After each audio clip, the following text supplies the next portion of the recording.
We're so back. I watched the movie in Dolby. I was fully sucked into it. And like a lot of people have been saying, like you've been saying, it felt like we were back in the MCU heyday. It felt like I had characters that I cared about in the movie and not just one character. And I think that's the difference. Yeah. I went to see it with my mom, and at the end, she was like, it had a really good message throughout the film, and I really liked that. And I was like, yeah, it was really good. You called it Thunderbolts at the beginning, but it does actually have an alternate name at the very end. Yeah, it does. And they're already like doing marketing for it. They're peeling off the name off posters, giant billboards in LA, Yeah. and putting the new name on it. Which is crazy that they're doing it that soon.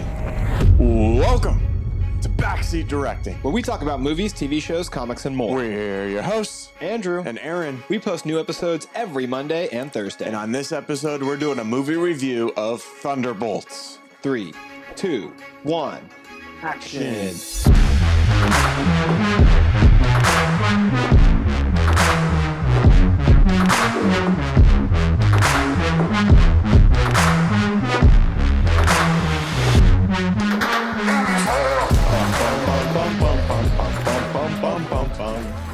The latest entry to the MCU is here. Thunderbolts, the most anticipated movie of the decade, has dropped. We both went and saw it in the weekend, over the weekend. You went and saw it twice in theaters. So nice I saw it twice. That's right. That's like Infinity War Endgame level stuff right there. Saw it once in Dolby. Beautiful experience. And then I saw it again at a regular screening. Regular. Ew. Regular. Ew. But it was a lot cheaper. Yeah. So we're going to talk a lot about Thunderbolts. Do you want to try to keep it spoiler free until we get into our main reviews, or do you want to just bust it wide open? I kind of want to just go with it, you know. I want you we can to phrase it as bust it wide open, though. If you're let's bust it wide open. yeah, Let's bust it wide open. All right, so you called it Thunderbolts at the beginning, but it does actually have an alternate name at the very end. Yeah, it does. And they're already like doing marketing for it. They're peeling off the name off posters, giant billboards in LA, Yeah. and putting the new name on it. Which is crazy that they're doing it that soon. Yeah. You know, in a way. It's kind of insane because you've only had one weekend to see the movie, so that's a huge not even a week. Literally just a weekend, just which a is weekend. crazy. But yeah, they're changing the name to the New Avengers. I thought they were calling it the West Chesapeake Valley Thunderbolts. That's the old name. Yeah, that's interesting. I kind of wanted to hear what you thought of the name change, but I feel like we should kind of get into the episode here a little bit further before we just talk about the name or not. I want to know what you think of the movie overall first. So I like the movie. Oh, I was very excited for this year's slate of Marvel movies. I thought that the trailers for all three of them looked really cool. I was disappointed by Captain America: Brave New World, but I was definitely pleasantly surprised by Jake Schreier's Thunderbolts. I thought this movie would be good. Had a great trailer. Especially, I like the second trailer with the "Nothing's Gonna Stop Us Now." I did not abstain from watching the full third trailer because Marvel just gives away way too much. But when I watched the movie in Dolby, I was fully sucked into it. And like a lot of people have been saying, like you've been saying, it felt like we were back in the MCU heyday. It felt like I had characters that I cared about in the movie and not just one character. And I think that's the difference. yeah. Because a lot of the movies when you watch now, watching Captain America: Brave New World, I did not care that much about Falcon. Like, he's fine, Which he's cool. Falcon? The new Falcon. Okay. So I like Sam, and he's a cool Captain America. But a lot of the side characters to me, I didn't have a lot of interest in, and even the villains. Whereas in this movie, I was thoroughly engrossed in the villain, whether the villain is Julia Louis-Dreyfus's character, Allegra de Fontaine, or if the villain is the Void. I have a lot of interest in both of them. We got like a corrupt Nick Fury on one end, and we've got like a Hulk character on the other who's super strong but can't control their powers.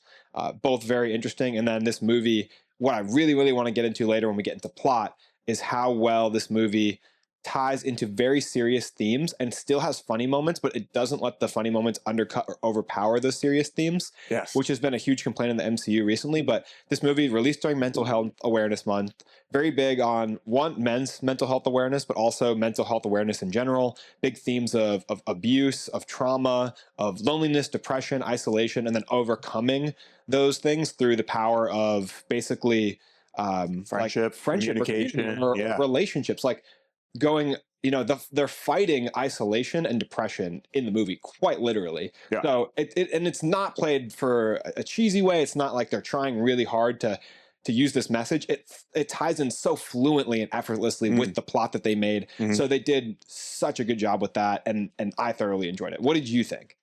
Basically, I second everything that you just said. When I was sitting in the theater, like I was locked in the whole time during the like kind of the beginning of the movie in Act One, when all of the characters are in the vault fighting each other and realizing that they were all sent there to eliminate each other.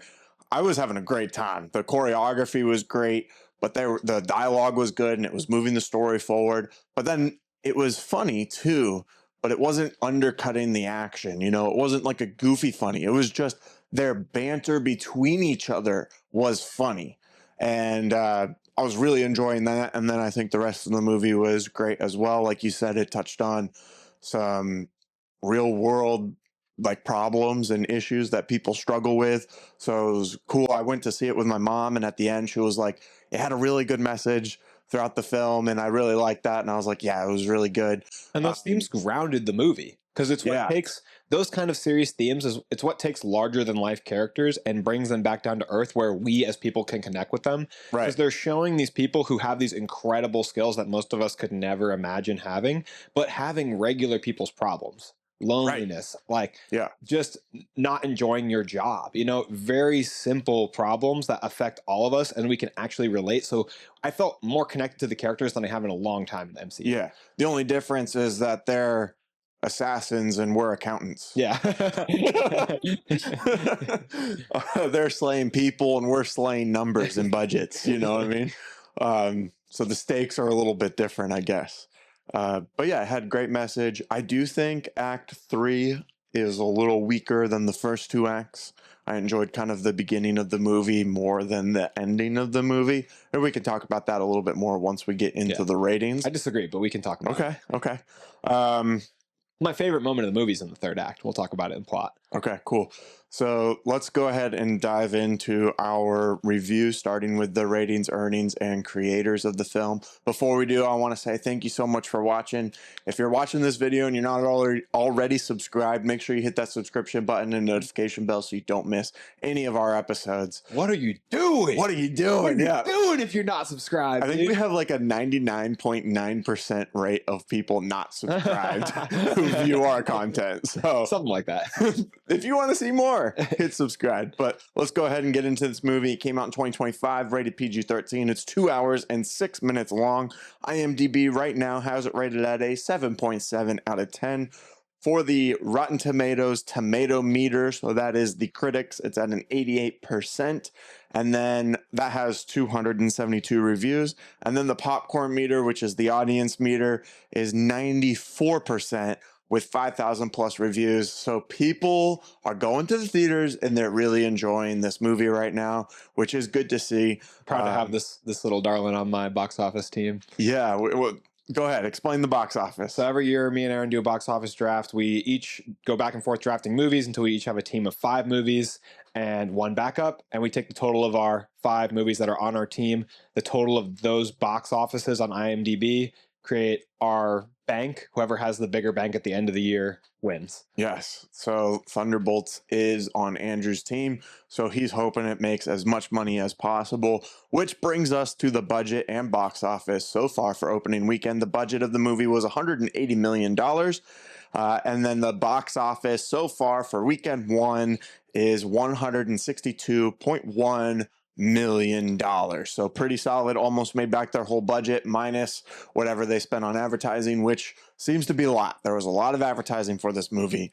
They were really trying to get it out there. I think they'll have a strong second weekend too. I think the dip won't be too incredible. Like the dip for Brave New World was huge. Yeah. Humongous. I don't think they'll have that issue this time because there's such positive word of mouth. Well, I had a few friends, probably 3 people message me and they were like, hey, what did you think of Thunderbolts? And I was like, hey, it kind of felt like the old Marvel that we were used to in the MCU. And they were like, oh, that's so refreshing to hear. Like, I'll go see it. Yeah. Kind of thing. So I think, yeah, you're right. The second weekend is going to have a good weekend because word of mouth is spreading that, like, this movie is actually kind of good, and I think it did the opposite for Brave New World. Captain America, Brave New World. So this brings us to the creators, where Andrew's going to tell us who worked on this movie in front of and behind the camera. Oh, I love this segment. So first, we're going to talk about who is behind the camera. We like to pay homage to our people who, our crew who worked on the movie. So I already mentioned the director of the film, Jake Schreier, did a fantastic job directing this movie. Written by Eric Pearson, Joanna Kahlo, and Kurt Busiek. And let's look at who we have in our... Oh, they changed the way they do IMDb. Oh, throwing you a little curveball. Yeah, they are. Can you adjust? You have to go through the whole... Can you catch it or what? You have to go through the whole cast before you get to, like, composer is Sun Lux. Cinematographer is Andrew Draws Palermo. Excellent name, Andrew. Editors Angela M. Catanzaro and Harry Yoon. Casting director Sarah Finn. And let's look at our cast. So we know this movie stars the incomparable Florence Pugh as Yelena Belova. Also Sebastian Stan, Julia Louis-Dreyfus, Louis Pullman, that's Bob, David Arbor, he's Red Guardian, Wyatt Russell as U.S. Agent, Hannah John Kamen as Ghost, Olga Kurylenko as Taskmaster, Geraldine Viswanathan as Mel, she's Val's basically like right-hand woman, and Wendell Pierce as Congressman Gary. And then I won't spoil any other cameos or anything that might be in the movie for you guys. But that's the main cast of Thunderbolts. And I thought that the cast and the crew kind of knocked it out of the park on this one. This, to me, visually looked and was performed like the golden years of the MCU. Yeah, I totally agree. When you were reading the editors of the film, I was thinking, man, could you imagine trying to edit an MCU or Marvel movie? Because I feel like there's so many... like scenes and characters and locations and stuff, just like any other movie. But then there seems to be, with Marvel movies especially, since it's connected to a bigger world and other movies, and that big overline through story is always changing, there's always a lot of reshoots, whether it's good or bad, or just trying to connect it to the overall story based off of this or that. Like, that sounds like a lot. And then, of course, you're editing and working with a bunch of CGI stuff. Even in a movie like this, that's a little bit more grounded than some of the other MCU films that take place in space, there's still thousands of VFX and CGI shots in this film. So just balancing and juggling all of that stuff is crazy that these get made. I like when I watch a movie a second time before I review it, because it gives me the chance to pay more attention to the edit, because you kind of just feel the edit, and to some extent other aspects like the music a lot more so than you look for it on a first viewing. But I was watching the one scene where Yelena and Bob talk to each other. She like pulls him aside after he has his confrontation with Walker. And it's like a basic over the shoulder, like back and forth. And I was like, they're probably so relieved to have a basic sequence here, because so many other sequences in this movie, like Avengers, are conversations between 4 to 6 people. Right. Especially that conversation in the room with all of them. There's got to be so difficult to connect it seamlessly and everybody be standing in the right place that makes sense. Because sometimes they're walking and talking from one place to another. He takes his shield off and like leans somewhere. It's got to be so complicated to direct that and put the edit together when there's that many people in one conversation. And you know what really separates like a high-end budget movie versus, like, let's say like a short film from aspiring filmmakers? Us. In those situations when there is a group talking, it's each person has more than one camera angle on them.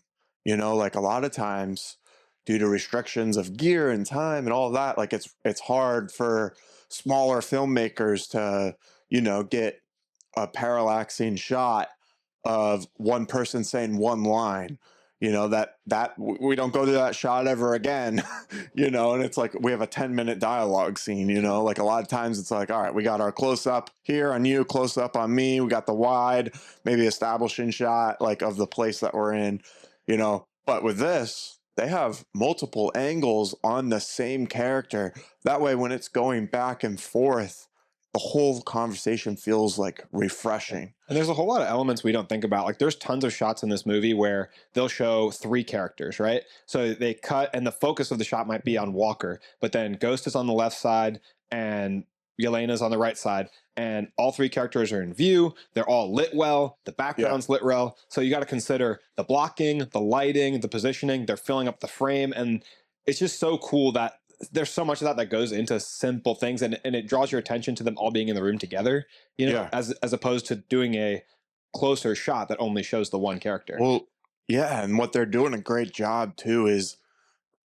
orienting you in the room as the viewer, making sure that you know where everyone is in relation to each other. And there's some simple techniques that you can do, like following the 180 rule, which is just keeping basically, if there's a line between me and you, keeping the camera on one side of us until maybe there's like a specific movement that shows the camera crossing that line. That's one way to help keep the audience oriented. But like you said, having a shot where you can see multiple of the characters, so it's like, all right, if it's a little bit wider, we can see you talking, but then you see my like kind of outline close to the camera, and then maybe next to you off to the side is the third character. Well, now they can go to that third character a lot easier because they just showed where they are in relation to us. And so the angle of that character doesn't matter as much, or you can go use that character's angle to set up your next angle. So there's a lot of like a puzzle. It's really there's cool. a lot of gymnastics going on that these cinematographers and gaffers and like camera operators are going through to make sure that that scene is easy to follow. And when you're watching the movie, that's the simple scene, but it's so complex. Yeah, they're real unsung heroes, and that's not even getting into all that stuff that they have to do when it comes to an action sequence, which is tenfold more complicated. But let's get into our ratings in this next segment. So, Aaron, can you kind of explain how we break down our ratings? Absolutely. So we try to review our movies as unbiasedly as possible with a structure of 6 different categories that we rate individually and then total up to get our total score for the movie. We start off with story. This is out of 10 points. Andrew and I think that this is the most important part of the movie. If your story's bad, it's going to be really hard to have a good movie. If your story's really good and everything else maybe isn't as high, it still has a chance of being a good movie as long as the other things aren't taking you out of the story. So starting off with the story, which is where I feel like the MCU has been lacking lately, is their story and the purpose behind what their characters are doing and who they are. What did you rate the story for Thunderbolts? I gave the Thunderbolts story an 8 out of 10. An 8 out of 10. I did as well. Okay. So we're off to a strong start. This could be the movie. We have never had a movie that Andrew and I have reviewed to where every single category we've rated the same. I feel like there's roughly no chance on this one. Probably. I think we're going to disagree very soon. Probably. But we both liked it, so we'll see what happens. Yeah, I really enjoyed it. So why did you give it an 8 out of 10? That's a high score. Yeah, an 8 out of 10. I gave it a lot of points we've kind of already touched on, so I don't want to go too much more in depth, but the characters' relationships with each other and motives to be where they're at and where they're going worked really well in this movie. And I think that's been an issue too. Yeah, like in previous movies. Even in the Captain America Brave New World, there were scenes where it's like, what are they doing? I was just thinking, why did Isaiah Bradley want to go to the White House? How did they convince him to do this? Right. So it felt like they were putting people where they wanted them to be. Right. Not where they would naturally go based on the character they designed. Correct. And this felt a lot more when the characters were initially at odds, the way that they came to helping each other kind of reluctantly, it didn't feel forced. And each time they did something for another person, I was kind of like, oh, it worked for me. And they still didn't like doing it for the other person, like when Ghost came back and opened the door for them. And U.S. agent was like, you came back, thanks, and offered his hand out so she could help him up. And she just walked past. Elevator wouldn't open. I had to. Yeah. So I think that they gave them all good motivations for doing it too, because they were all people who were lonely, who were missing a family. And I feel like this team kind of evolved into a little bit of a family too, like further into the movie when they all risk their lives for each other. They're all people who don't really have anybody, like Olga Kurylenko's character, Ghost. She's been experimented on. She's never probably had a real good connection or bond. I guess maybe in Ant-Man and the Wasp, maybe she had a connection. I don't really remember with I don't remember our character too much. But she doesn't have a lot of people to connect with. obviously we've got the big plot line of Yelena being alone, losing her sister. Red Guardian's always kind of been alone. He just got out of prison not too long ago in Black Widow. And US Agent just lost his family. So they're all have reasons to, and Bob's alone for sure. So they all have reasons to need somebody. And so it made sense for them to be looking for that. Right. And they've all done really bad things in their past and even in the present. But they do a good job of giving the characters redeeming qualities, but they're not like forcing those moments onto you, where it's like a complete 180 of like, oh, now you're supposed to love this character.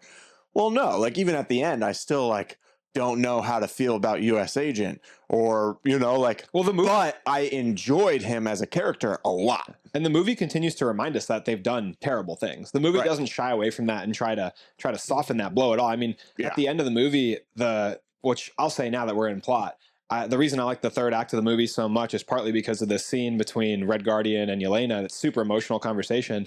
And he says, we all have we all have mistakes that we regret. And she said, but I have so many. And, they're not shying away from the fact that she knows she's done horrible things, but she has remorse for it. They show that they peel the layers on these characters back a little bit and show that they do care. They're not heartless. They're not villains. That's why they're basically a team of anti-heroes. Right. And another thing too, not to like justify their actions, but a lot of them were manipulated and didn't quite have choice in the matter. Bucky, I'd say Red Guardian was manipulated somewhat too. I mean, he's kind of simpleton, US Agent a little bit, maybe more so like after his first big mistake when he in Falcon Winter Soldier, that was kind of on his own, I feel like. To briefly touch on that, what they say when Cap gets the serum is they say it turns a good person into a great person. Right. And it basically takes your main qualities and enhances them the same way it enhances your strength. So if he had like a lot of pride and was maybe quick tempered and the serum enhanced that, it's kind of like he was on drugs. Yeah. So to an extent, I'm sure he's not like the best guy, but that's a lot. But he probably wouldn't have killed someone if he wasn't on the serum. He had an exemplary service record before that, right? And then the serum kind of threw him out of whack. So, I mean, he still has to ultimately be accountable for his own actions, and he did a terrible thing, right? And especially doing it with the shield and like representing his country and everything is like makes it even worse.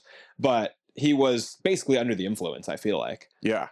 I forget where I was going after that. We're talking about all the bad things they've done. Yeah. But I want to see where I want to go next. Okay, so what did you think of them killing off Taskmaster so fast? I was a little disappointed because I feel like Taskmaster is such a cool opportunity for fight choreography. They did her dirty again. Yeah. Second movie in a row. I also feel like it's bending to all the people that hated on her and people not liking that Taskmaster was a woman instead of a man. And I don't like to fold to complainers. I respect you more if you make a decision that I don't love and you try to work with it than if you just give up and cut cords with it. I mean, it does, like, in a way, show you that there's real stakes here, minus that she started disappearing from all the marketing. But, yeah, it's a little bit of a bummer, I would have liked to seen her in the movie a little bit longer at least, maybe have her die closer to the end of the second act or something where she's had a little more screen time and we've gotten to see her powers. Like even when she was fighting US Agent, she's like moving the shield up and down. Like she knows where he's shooting. So cool. She analyzed his fight tactics and can anticipate his movements. Because I feel like that's something I'm thinking about a lot of like, they have a shield up. Why aren't you shooting towards the feet? And like he knows how to fight with a shield. Yeah. So he was trying to get underneath her shield, but she knew. She knows what he's gonna do. So it was cool. And she just has a cool, versatile set of weapons, too. That would have been awesome to see. She's got Black Panther claws, got Hawkeye's bow and arrow, Cap's shield. She's a really versatile all-around and super cool combatant. But, I mean, so it's a little bit of a loss, but the movie carried on really well without it, where I didn't think about it too much after it happened. Same. I want to talk about the third act a little bit. I told you that was my least favorite part. Not by much. Like, I'm not saying it was terrible. I do enjoy it, but looking back, I am like, oh man, Marvel kind of undercut a villain again. There is kind of no villain anymore, and I feel like they do that a lot. And I just want like someone that they're fighting against that's like the bad guy. I want them to stop. Like about halfway through the movie, and once we started realizing who Bob was and stuff, and that was like developing into him like working with Valentina. Yeah. I was like, oh, they're probably gonna have it to where Elena talks to him, and that's how they beat the bad guy. You know, like rather than them actually like beating the bad guy. And that's kind of what happened. They did so more as a team, and I did like kind of how they visualized kind of like this depression kind of state and this void of panic, because that is relatable, you know, just as a person who does feel anxiety sometimes and has felt depression before. It was cool how it's like these multiple rooms displaying all of your worst moments, and then like you kind of get trapped in one room and one memory, and it's kind of eating at you. That was cool. But at the same time, I'm kind of bummed that they didn't like beat a bad guy, you know? What I liked about the way they did it is that when you're fighting those emotions, it's kind of like you're fighting yourself. Mhm. And so the lesson that the movie imparts to viewers is like, that's not really a fight that you take with your fists, you know? Yeah. So like him fighting himself was the wrong way to go.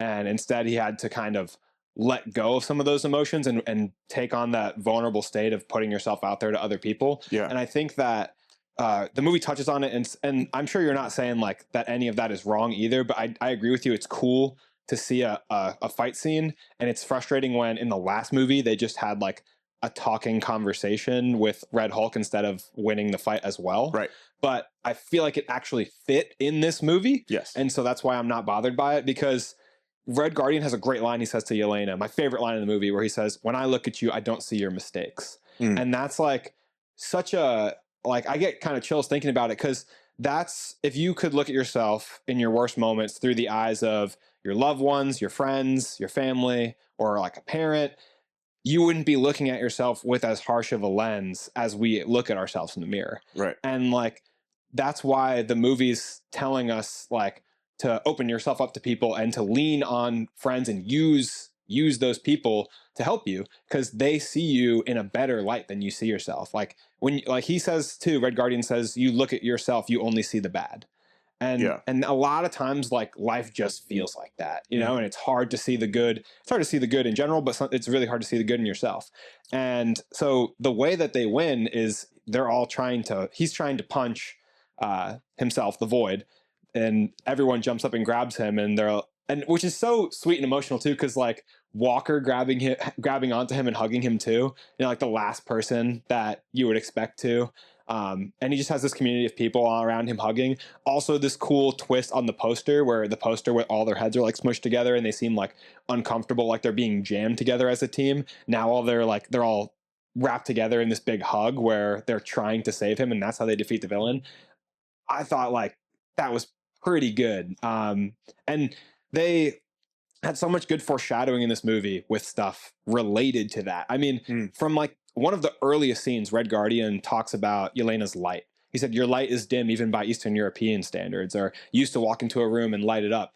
The villain is the Void. The villain is a shadow, and she is the light. That he's talking about the whole movie. So her and the rest of them too, but her initially, like her light is what is saving Bob. So I thought that it was really beautiful messaging, really well like visually displayed, foreshadowed. Sierra made a joke about the foreshadowed thing because like the villain's all shadows, so I can't stop thinking about that. Not to say it. But the movie had a bunch of other really, not to get away from the climax too, but the movie has a lot of other really good foreshadowing moments. At one point, Red Guardian, when they get in the car, he says, "Oh, look at the team you've assembled," which to me I feel like is a pointed choice of words, because Avengers assemble. And there's a bunch of moments like that throughout the movie with just like little things where they hint at, you know, who's going to die or who's going to show up later in the movie. Yeah. You want to go to our next category here? I feel like there's a lot to say about plot, but we'll probably circle back to other stuff. Right. I mean, we can talk about the plot through these other categories still. Our next category is acting. So this is the performance that the characters are given, but it's also like the stunts that they're doing and that the stuntmen and women are doing. and any like voice work and all of that stuff goes into acting to bring all of these characters and this world alive. So this is also out of 10 points. Andrew, what did you give it? 8. 8 again. Me too. We're in there. All right. Hang in there. All right. No, link up. In there. You link up. Focus. All right. Interlinked. Get dialed in. Interlinked. 8's all the way. That's a Blade Runner 24/7 reference, by the way, guys. Okay, yeah. So you enjoyed the acting. I know Florence Pugh is one of your favorites. Just favorite people. Favorite. But what did you think of everyone else as well as her? Yeah, I thought that she led the movie. I mean, that's what we were expecting going in with the trailer. I've seen someone online say that she had the sheer power of force of her charisma, that she could keep the movie on track even when it felt like it was starting to wane or wobble. And I agree with them. I feel like she had incredible charisma. She has that star power. And that she's what the MCU needs, is people who can turn on the popcorn thing and who can turn on the dramatic acting as well, so that they can pull off and sell both moments. Like when she's standing there and they're in Valentina's incinerator shredder and she thinks she's going to die, she just takes a deep breath and closes her eyes. I felt like the nonverbal acting there was crazy. Like it just seemed like she was portraying this. Yelena was ready to go, you know, and then her instincts kick in when the door opens and you can see her open her eyes and just make a mad dash. But I thought she was the highlight of the movie in terms of acting, possibly the best actor in the MCU at this point. Definitely one of. And everybody else I thought did a really good job. I thought Lewis Pullman, one of the big surprises in this movie. I've seen him in Bad Times at the El Royale. I've seen him in Top Gun Maverick. But he's really good in Bad Times at the El Royale. But I thought he was really something special in this movie. It's always cool when you get to portray two different characters, but he really sold it. I know they use voice modulation on The Void, but even just the cadence and tone of that voice, regardless of like the actual pitch and modulation, sounded like a different personality. It was had more gravitas. It was more confident. Whereas the Bob version has a little bit of a stutter and feels more nervous. And he had this cool God complex portrayal to put out as Sentry. I thought there were a lot of moments where his acting was certainly very strong. Red Guardian and US Agent, I think, play their bits really well. When you see US Agent have his like nightmare with Bob, and it's interesting to me that his nightmare isn't like killing that guy or falling short of being Captain America, or even like the day his family leaves. His nightmare is just the day in, day out of being not the father that he would want to be. I thought that like that was really sad. And you know, it's not like his greatest, darkest time isn't like them actually leaving. It's him not being there for his family in the way he should have, which actually had a lot of emotional maturity to it for his character. And him like standing at the edge after he had that vision, he like, there's a really pointed line he says when he turns around too. She asks what he's doing, and he says, "I'm fine," which I feel like is one of those lines, especially for men's mental health, is like the whole, depth and minutia of like, "I'm fine" as like a catchphrase for men. I feel like that was really interesting to put in the movie as well. But I really do like Geraldine Viswanathan, but I thought some of the scenes that like I wasn't like as sold in on the acting was like her scenes with Julia Louis-Dreyfus, maybe, if I had a critique to say why I don't have it higher than an 8. I knew going into this movie that I was going to like Florence Pugh's performance as Yelena. We are obviously very familiar with Bucky and the Winter Soldier and even Red Guardian. I feel like I already knew what to expect from all of them, and they delivered. I think we haven't really talked about it too much. The Red Guardian's character is that comic relief that every Marvel movie has, but he does so seamlessly. Like it fits the vibe of the movie, and he's not obnoxious, which I appreciate. David Harbour also somehow manages to be like one of the strongest emotional tethers in the movie too, which is incredible to be. He's the funniest part of the movie in my opinion by far, but then he has some of the most emotional moments when his conversation with Yelena, like I already talked about, his performance, like he has tears welling up in his eyes. She's giving an insane performance in that scene too. You feel like the emotional voice crack in her voice when she says, "But I have so many," like, the two of them were so good. But then when US Agent says that he might know what's going on in the shadows. They're like off in this little corner and they're debating if they should step into the shadows. Red Guardian like comes around into the scene and is like, "What did you see?" And he has this like really intense response to the possibility that he could go in there and bring Yelena back. So like, and when he sees Yelena step in there too, he's like screaming no, and they're pulling him back. So I feel like he's a really good actor to be able to do both of those things, to be the funniest part of the movie and one of the most emotional, dramatic parts of the movie too. Yeah, I feel like at points like his character could be annoying, but you can't help but Like him. yeah, still enjoy his presence on screen. But I'd say my biggest surprise is probably Wyatt Russell as John Walker. I went in like not caring too much about his character, but by the end of the movie, he was one of my favorite additions to the cast, and I'm glad that we'll be seeing more of him. I think he looked really cool. Oh yeah. First of all, in his suit with his helmet, I think His kind hat. of yeah, his hat kind of I think redeemed kind of how he looked maybe in Falcon Winter Soldier when they were trying to kind of mimic more of the traditional Captain America look. I think now he kind of looks like his own character in a way while still paying like ties to his origins of becoming who this character is. And I liked how he was able to portray this confident, cocky, and kind of dumb character. You know, I think it came across well, where it's not like he's just being a dick or he's like completely stupid. Like he still has moments where, yeah, he clearly knows what he's doing and he is capable and competent, but then his ego gets in the way sometimes and he says these like stupid remarks, mainly like in the scene when they're all like fighting each other and the two girls are like, dude, that's like obviously not what's going on here. And he's like, no, trust Do me, you feel the it heat? is. Do you feel the heat in here rising, like as if flames were involved? Yeah. So like I liked how they portrayed him in this film, and I'm excited to see him in more films and movies coming up too. I like how all of them in their performances, I think, are very driven by where the characters come from. Because one thing that I really noticed in my second watch is the father and daughter bond between Yelena and Red Guardian is so driven home in like small moments in the movie, like where she's embarrassed by him when he first comes up on the car. It's like the embarrassing dad moment. She's literally hiding her face, ducking down into the sand, going, "That's nobody, that's nobody." And he's like, "Yelena, it's your dad." Yeah. So they do such a good job of that dynamic where, or of them arguing in the car. It's such a family thing to argue about something that happened a long time ago when you have different memories of it. Yeah. That's a long-standing relationship thing, whether it's friends or family, and it's so accurate the way that they Yeah. put that in there. They get the dynamics Like, right. Dad, you're proving my point. Yeah. that you weren't a good dad. She's like you're not remembering.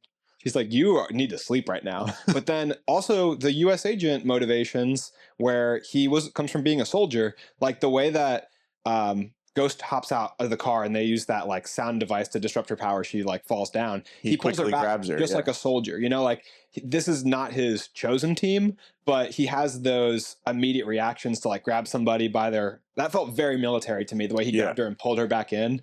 You know, it's very much like brother in arms type of reaction with no hesitation, because he puts his shield down and is open to gunfire, but he's getting his teammate back into the car right away.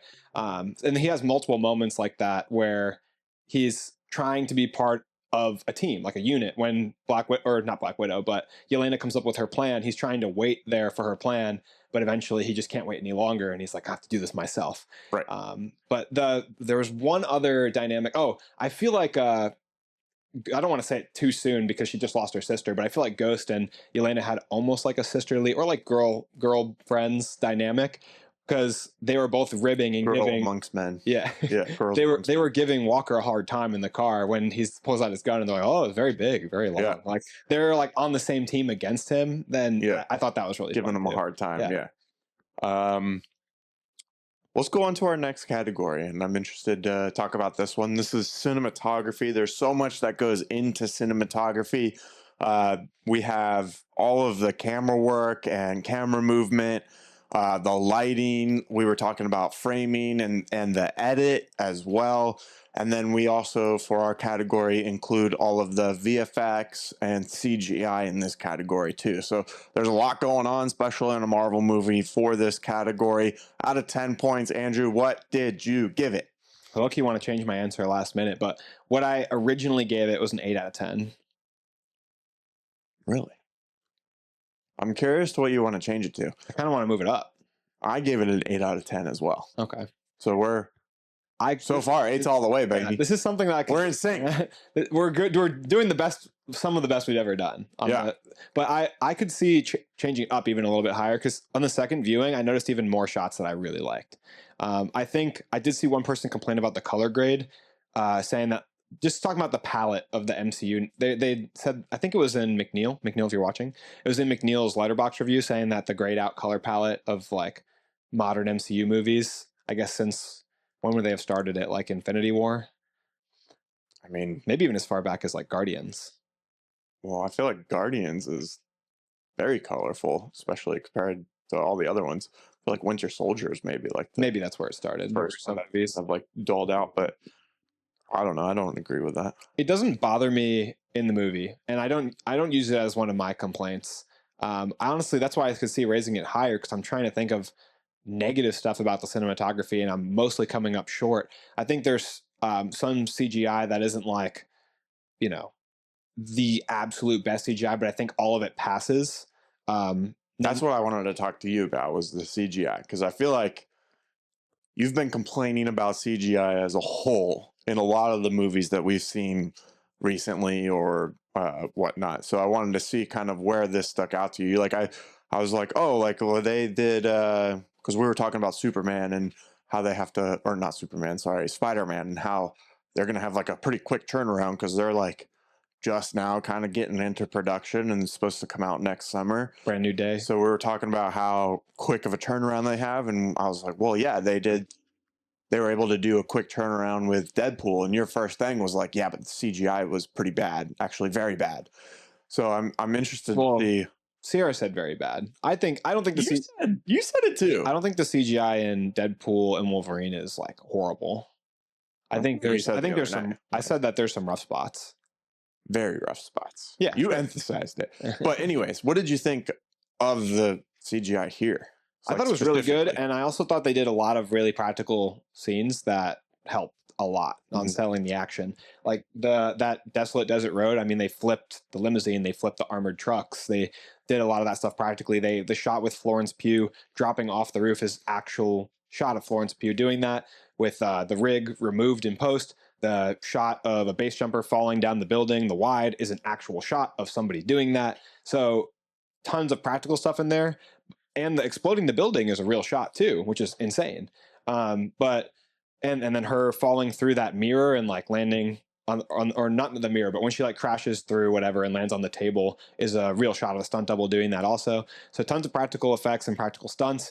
And then when they did use CGI, I thought it worked really well. The shadow effects that they did on the void and on the city looked really good.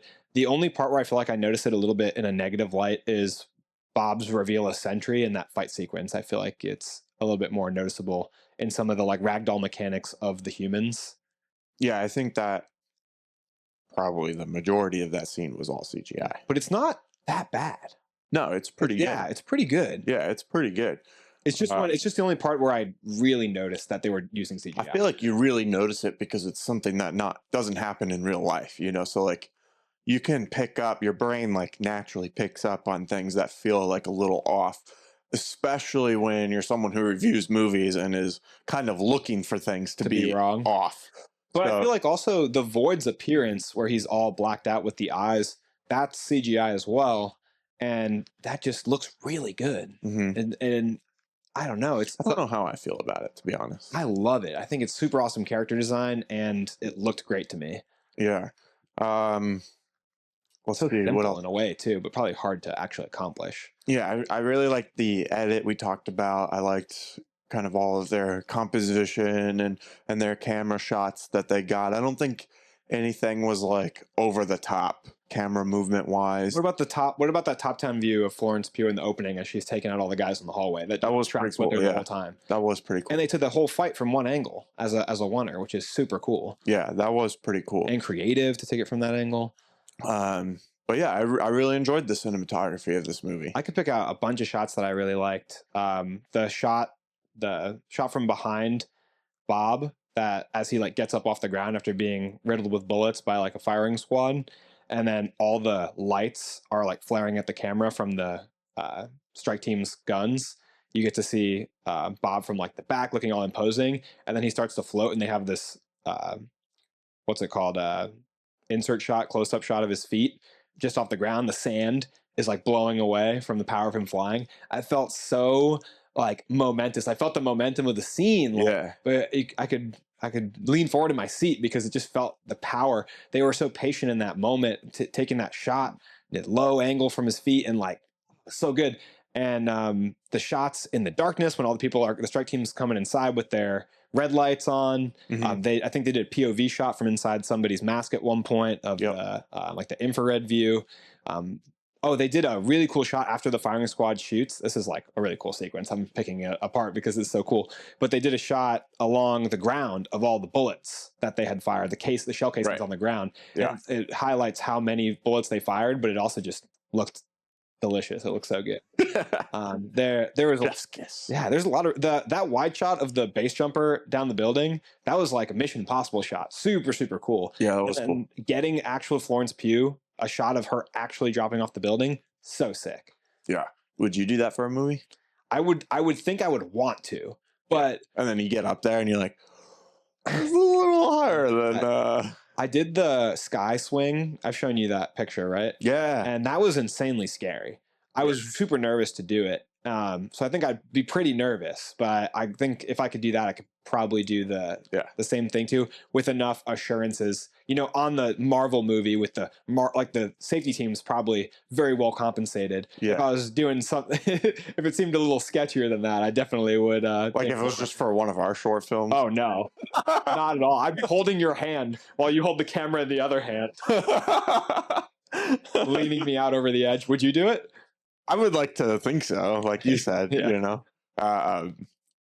Like if the safety team like really makes you feel safe and secure, I mean it's not hard, right? Like you're in theory, like you're literally it's just like you're forward. Yeah, you're literally just taking a step and falling, you know, or jumping. Like I've done that before, you know. But the risk is way higher. That's the hard part, is getting your brain over that hump, you know. This movie has really tons of cool, simple, smooth camera movements. Like there's lots of moments where the camera will literally just truck to the side and unveil the new focus, and just simple stuff like that to me is really enjoyable because I like when the camera moves. I mean, even if it moves a foot and a half, to me, I get excited because I'm like, they're moving the camera, baby. Yeah. But they did it a bunch. They unveiled the doctor that way in Florence Pugh's opening attack. They unveiled the hole in the wall when Walker smashes through the elevator. So I love when movies just move the camera a little bit. That's all I ask for. Tons of static shots become very noticeable to me. Yeah. Let's go on to our next category, and that is sound design. This includes the movie's score, the movie's soundtrack, and all the Foley work that goes in. When you're shooting a movie, a lot of the sound effects that you hear aren't really being captured in the same clip of what you're seeing. So like if you're moving something around, all of that is typically recorded after the fact, either on set because they need those specific sounds, or a lot of times back in an office in a Foley studio where they're watching the clip once it's all edited and they're going through and making similar noises to what you'd be hearing. So a lot of work goes into the sound design and the music that you hear on screen. So this is a big category that I think goes underlooked because it's something you can't see. But good sound can make or break a movie. So Andrew, what did you give it out of 10 points? You're not going to believe this, but I gave it an 8 out of 10. No, you didn't. When I was saying 8s all the way, man, I was just kidding. I gave it an 8 out of 10 too. That's crazy. I feel like we're not going to do it. Well, I feel It's like too good to be true. it's just a great movie, and so like it deserves 8. So Right. As I was doing it, I was thinking about changing it just so it wasn't so symmetrical. But I was like, that's not really faithful Yeah, to like, what I think, because this is how I feel about the movie. Like Yeah. it was a it just good movie. it all deserves around. high score. Yeah. You know? And man, the sound design of this movie is great. There's a couple key moments that I think of when I hear sound design for Thunderbolts. I think of Bob walking down the stairs. The steps felt really intense, like they were revealing this big dramatic new persona when he comes down to Sentry in Avengers Tower. When Walker walks towards Bob, when he's threatening him and he grabs him and pins against the wall, those steps sounded really menacing, like walking with intent, with anger. Yeah. And then just all the little sound effects you don't even think about. Yelena's little spider bites, and they're like electricity. They're a little static. The music as well. I played a little bit before we started here, the score, so I could get my mind on track for what I wanted to read it. It's good. And all those tracks feel good. I think the Thunderbolts theme definitely reminds me of the Avengers theme, but it's different. So I like that it's not just the Avengers theme, but new Avengers. But it has its own flavor, but it feels super reminiscent of Avengers. But then there's pays homage. There's a track on there called "It's Bucky!" ! And that track's fire. Dude. When Bucky comes back and it's like, no, it's like, hell yeah, Winter Soldier's back to kick some ass. Like the music is all very fitting to the scenes that they're in. There's definitely somber music in there, like during the conversation that I talked about when Red Guardian talks to Yelena, or at the end when Bob is fighting himself. There's good somber tracks in there, and then there's like exciting action adventure tracks, and I thought that is excellent. That and the actual Foley is really phenomenal. Yeah, I agree with everything you said. Even like the sound effects that are more like exclamation points of movements, like when the one that comes to mind is when Sentry pins, I want to say it was Bucky against the wall, and he's like in his suit, like you can hear like kind of like this tension sound, like kind of like a humming. That might be like the Sentry theme, because there's like a really ominous theme for him. That's like it's got, I think, a lot of silence. It's kind of like the Joker or Riddler themes. It's like it plays like a high pitched noise and then like quiet. Yeah, but it was like specific for his hand grab. The sound of Bucky's arm is always really cool too. When he puts it on, it goes like, yeah.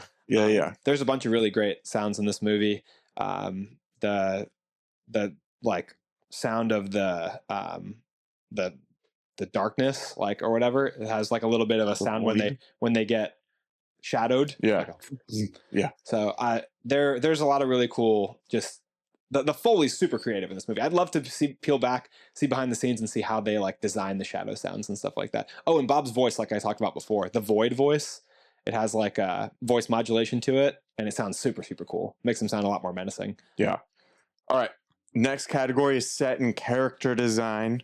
This is more so kind of where they're shooting, why they're shooting there, what the characters are dressed in, basically all the stuff in the scene, outside of like the camera movements. And this can include like CGI, but it's more of like based on the scene that they're in or the characters that they are. This is out of 5 points. Andrew, what'd you give it? 4 out of 5. Dang. Okay. This is where we differ in our opinions. I feel like I could probably give it higher than this, at least a half point, but this was my first like thought, and that was a 2.5 out of 5. I think that's too low. 2.5. A 2.5 for the second character design. For the second character design. So tell me, justify that for me. I don't know how I feel about the Void's look when he's all blacked out. It feels really flat to me, and like I get it, like that it's just this emptiness, in the character. But every time he was on screen, I was just like, this feels weird, like it. I liked it as a creative choice. I thought it made the eyes really stand out. And then at the end too, when he's hitting him on the ground and he starts to smile and laugh at Bob. Yeah, his teeth are all blacked out. Like, like very sinister. That part's cool, but I think I would have liked to see a little bit more dimension to like the blackness, at least on the character. The Void like taking over people or taking over the city was fine. I also hated Bucky's hair. Yeah. It looked like a wig and it was so noticeable. And then like in the end credits scene, like his hair looked fantastic. Blowout. Yeah, like it looks great. When I thought of not giving it a 5, I thought of Bucky's hair. Yeah, like it's so bad. But like, I thought he looks so goofy. Everyone else's hair and costuming is so good. I love Ghost's costume. Ghost's costume with the white face. It feels, to me, it feels like it pays homage to a character called Tobi or Obito from Naruto. She also has similar powers with like the density shifting. But she looks super cool. The plain white face, the 3 little lights on each cheek, and then her like trench coat type. She looks badass. U.S. agent suit was really cool with his hat. Yelena is always looking super fly. All her outfits were awesome. Her hair looked great in this movie with the short cut and then the slick back in some of the scenes. Red Guardian suit I thought was really awesome. And I personally really loved the look of the Void. I thought it was a creative, something different visually. And sure, it looks flat, but it just looks so like, it looks so menacing. It's like one of the ultimate villains. It's like Darth Vader. Darth Vader just wears all black. You can look at him and just know that he's evil. Not on the same level as Darth Vader. I'm not saying it's on the same iconicity as Darth Vader, but I'm comparing it in terms of like how evil he looks. Yeah. I think I'll bring it up to a 3, not because of the Void, but because of all the other scenes and stuff. They do look really good. The Void looks so cool. You're tripping. No, You're tripping hard. No, I'm not. Every time he was on screen, I was like, it's taking me out of it. It's taking me out. Can you not break everything? That's Luke's. He heard Luke Skywalker that just fell off the wall. He heard Darth Vader's name. He's like, Father. Hey, spoilers. All right, let's go to our last category, Jinx, and that is rewatchability. Jinx, and this is where sandwich. This is where we rate kind of how often we would want to watch this movie. Kind of the way we phrase this question is if you were doing nothing, someone asked you 5 different times to watch this movie on different occasions. How many times would you say yes? This is out of 5 points. Andrew, what did you give it? I gave it a 4. Oh, dang. I mean, I guess that's not super surprising since you've already seen it twice in what, 3 days? Yeah. Well, I watched 2 days? I watched it 2 back-to-back days. Yeah. But I gave it a 4 because it has that same vibe as Avengers, where it's a movie I could just put on and watch. It's hard enough to come together with somebody and pick a movie that you both want to watch. So if it's a movie that's just really enjoyable to watch at any point in the day, I'll take it 4 out of 5 times, you know? Yeah. Somebody said, hey, do you want to watch Avengers Age of Ultron? I'd say put it on right now. Turn it on. That's true. I would say that for Age of Ultron. I give this a 2.5 out of 5. And this one I won't. This one's I'm going to keep. Low scores at the end. Yeah, I know. Because yes, the movie was really good and I did really enjoy it, but I feel like there's other MCU movies that I would pick over it to watch. Like if you're like, hey, do you want to watch Thunderbolts or Age of Ultron? Age of Ultron. You know, Winter Soldier, Thunderbolts, Winter Soldier. Well, you're picking the absolute S tier MCU movies. Okay, give me some other ones. Okay, Iron Man 2 or Thunderbolts. That one's kind of hard. I tried to pick something that wasn't like bottom of the barrel. Yeah. Right now, maybe Thunderbolts. Or Captain America: Brave New World or Thunderbolts. Oh, come on. See, that's a bottom of the barrel. Yeah, one. Thunderbolts. I try to pick one that's like maybe more middle of the pack. Ant-Man or Thunderbolts. First Ant-Man. Thunderbolts. See, a lot of Thunderbolts. That's Spider-Man: Far From Home or Thunderbolts. Second Spider-Man film. Maybe I would probably say Spider-Man, but then watching it, I'd probably be disappointed that I didn't say Thunderbolts. I picked Thunderbolts in that little one too. Yeah. But yeah, overall it's good half the time for sure. Yeah. This is a great movie though. A lot of really good location shooting, a lot of awesome shots, great acting, great charisma from all the characters. The writing pulled the characters together in a way that made sense and it gave them this really cool chemistry together that, I mean, the actors obviously had to sell, but I feel like they wrote it in a way they fit together. Like the Avengers joking with each other in Avengers 2012, giving each other a hard time, arguing, but then at times like working together when they needed to. It works the same mechanics. It works the same nerve that they just saw a need and they filled it. Right.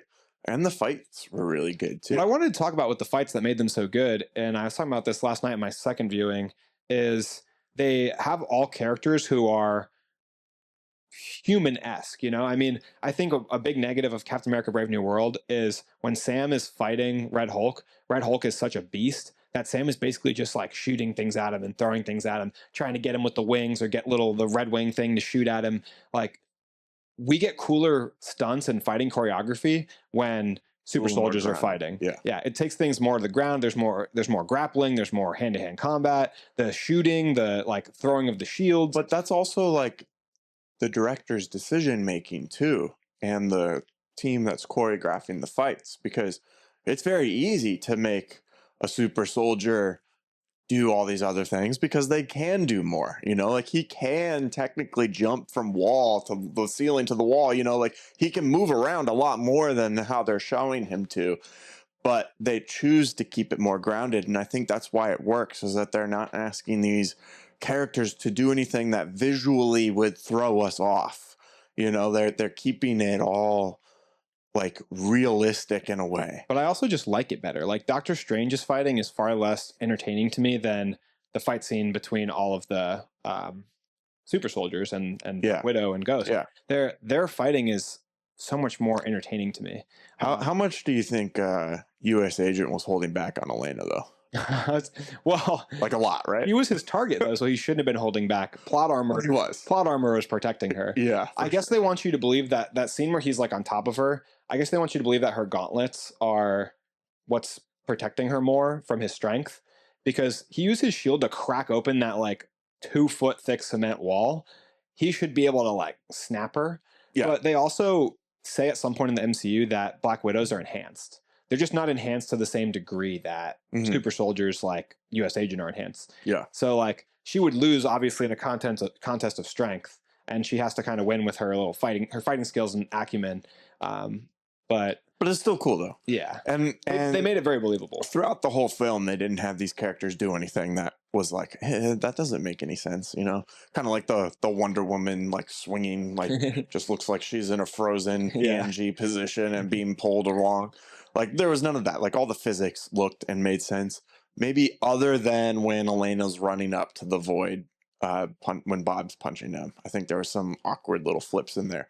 But other than that, like I feel like it was cool. Those flips were super cool. Nah, it felt weird. I disagree. It felt off. I don't think that. I think that's the part that looked kind of funky.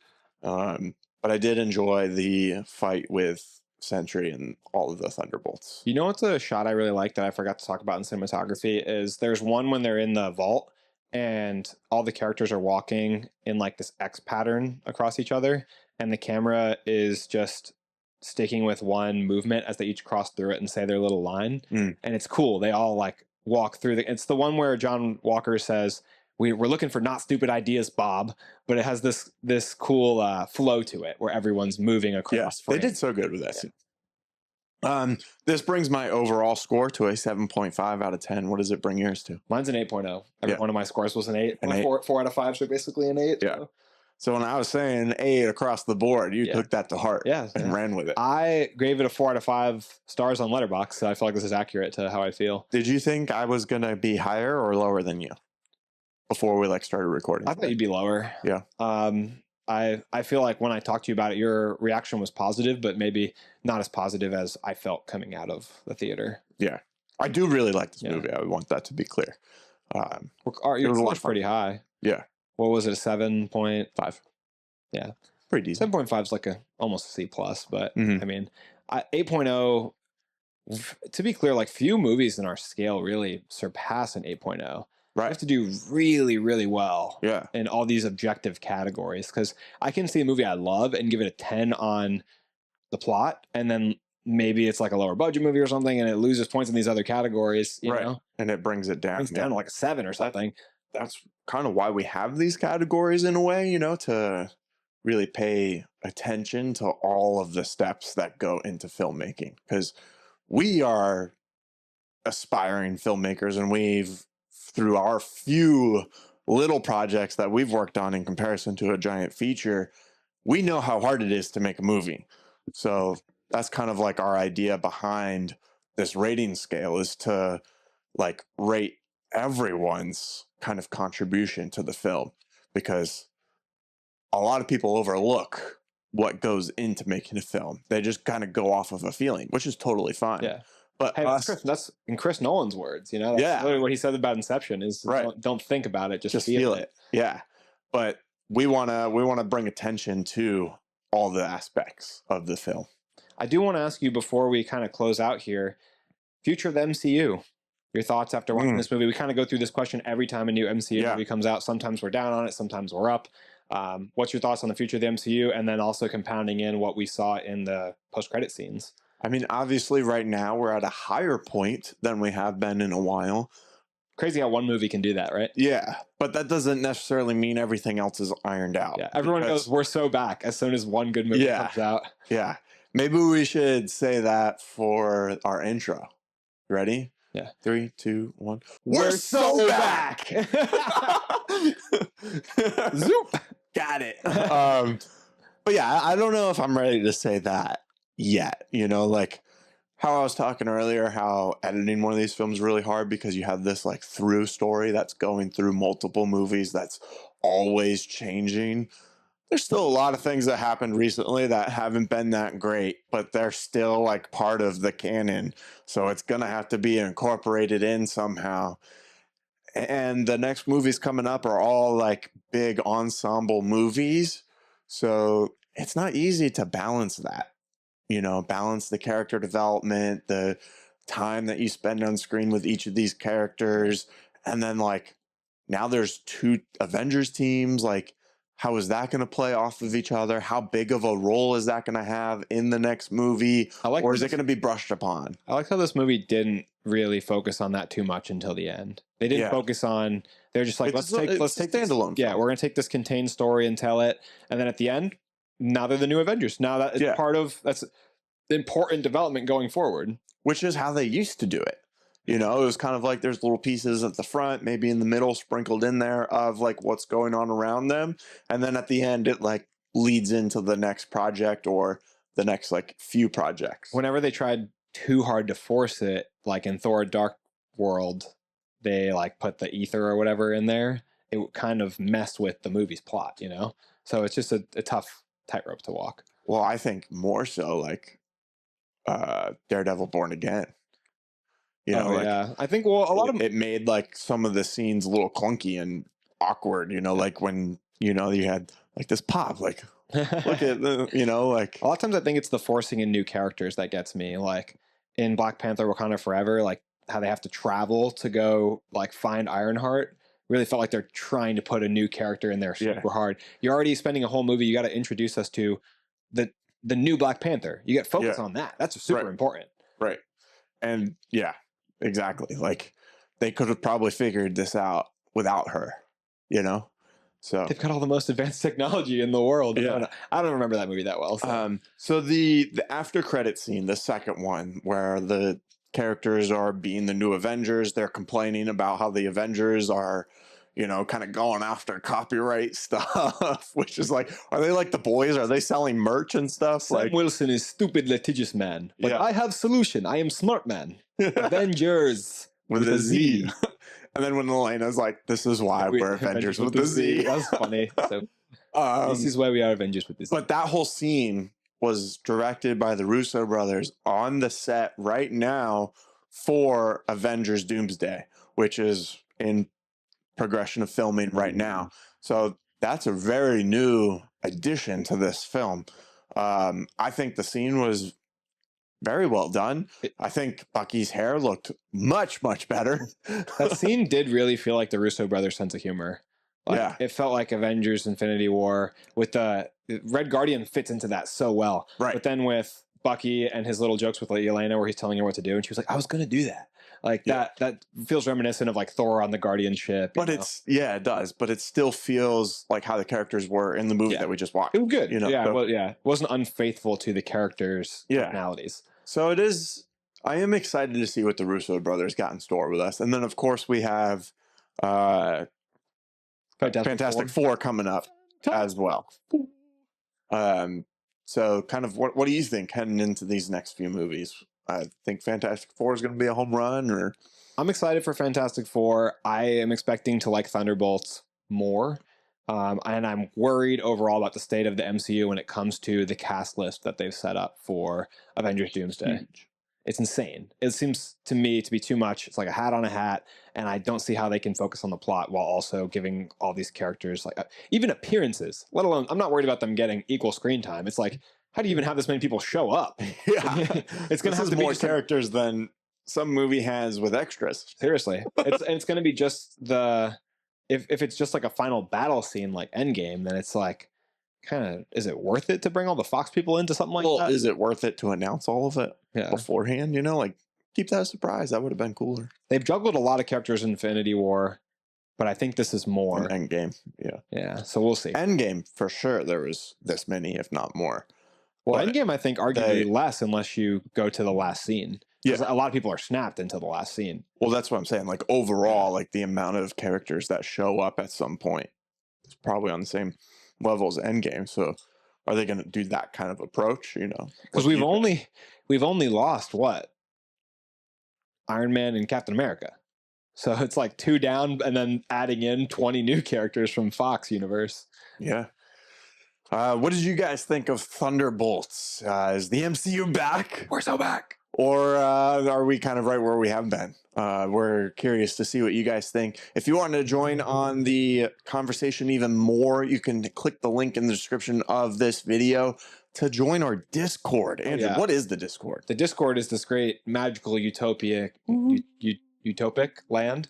It's basically a big group chat where me and Aaron and fans of the show, friends of the show who've been on the show. It's the people's group friend chat. of ours. We all get together, big group of movie lovers, comic lovers, nerd, all things nerd, Nerdy lovers, nerds. nerdy nerds. We get together and we talk about all the stuff that we talk about on here. We have different groups in there, different sections where you can talk about movies, comics, and all kinds of stuff. We do polls. We see new trailers that drop and talk about our upcoming thoughts on them. When movies like this, the MCU movies come out, we all talk about what we think. And it's just a ton of fun. And it's, how much are we running? What's the promotional rate nowadays? You're going to be surprised, but it's totally free. It costs nothing. Yeah, nothing. So why not join? Right. The link is in the description. We're about to be homeless because it's free. Yeah. We're doing this for you guys. That's right. It's the people's group chat. All these pops are going to have nowhere to live. That's right. But yeah, make sure you hit that subscription button and notification bell. We post new episodes every Monday and Thursday, but we've been really trying to put in extra effort to get more and more episodes out each day. Not necessarily every day, but we're working to get more content out. So make sure you hit that notification bell so you don't miss anything. We're on every social media platform, so make sure you follow us there. We post different content there as well as clips from the show, but a lot of different content there talking about what's relevant in the movies and TV show space. Right now, we have a lot of Last of Us content coming out, so keep an eye out for that. Thanks so much for watching, and that's a wrap.